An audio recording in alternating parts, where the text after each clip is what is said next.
नमस्कार, मी माधुरी आणि आजच्या व्लॉगची सुरुवात होती आहे या काकांपासून. खरं तर घरोघरी जाऊन आपल्या पत्र्यांच्या डब्यांपासून, तेलाच्या डब्यांपासून ज्या कलाकृती ही लोकं बनवायची हे कुठेतरी लुप्त होत चाललं आहे. पण आज गरज नसतानाही असं वाटलं की आपल्याला गरज नाही आहे, पण कदाचित त्यांच्या व्यवसायाला याची गरज असतील. म्हणून आज आम्ही पातेलं जे आहे आमचं पाणी तापवायचं चुलीवरचं, तर त्याच्यासाठी एक झाकण आणि घरामध्ये जो कचरा आपण काढतो ती सुपली जी आहे ती या पत्र्याच्या डब्यांपासून यांच्याकडून बनवून घेतली. तर खर्च मी सांगणार नाही आहे, पण जे काही असेल आपण माफक दरामध्ये घेतो. गावातली लोकंसुद्धा आपल्याला गोड बोलून अगदी छान पद्धतीने ते काम करून देतात. पण ही मेहनत जी आहे ती त्यांच्या पैशांच्या मानानं खूप जास्त आहे.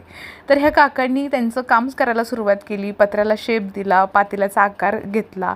हे 2 पत्रे जे आहेत म्हणजे एकाच डब्याचे 2 वेगवेगळे पत्रे, पण त्यांनी ते एकत्र जोडून त्याचं छान असं झाकण तयार केलेलं आहे. मी तुम्हाला शेवटला ते झाकण आणि त्याला धरण्यासाठी त्यांनी जो दांडा तयार केलेला आहे तेही दाखवेल.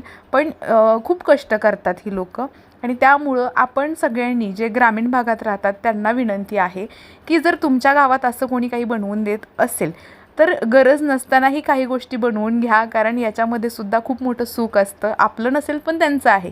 ह्या गोष्टी सगळ्या विचारात घ्या. जर तुम्हालाही अशा सुपल्या बनवून हव्या असतील तर त्यांचा नंबर आत्ता सध्या माझ्याकडे नाही आहे, पण ते नेक्स्ट टाईम जेव्हा येतील मी नक्की घेईल. आणि तुम्ही तुमच्या घरी जर तुमच्याकडे तेलाचे डबे शिल्लक असतील तर तुम्ही त्यांच्याकडून बनवून घेऊ शकता किंवा ऑर्डर देऊ शकता. ते ऑनलाईनसुद्धा तुम्हाला पोच करतील. आपण त्यांच्या बिझनेसला उभारी देऊया. तर झाकण अशा पद्धतीचं छान तयार झालेलं आहे आणि नंतर त्यांनी सुपली बनवण्यासाठी घेतला होता पत्रा. पण मला नंतर वेळ मिळाला नाही व्हिडिओ काढायला आणि मी शेवट बघितलं तर इतकं छान झाकण आणि अशा 2 सुपल्या त्यांनी मला तयार करून दिल्या. व्हिडिओ आवडला लाईक करा, फॉलो करा. थँक्यू.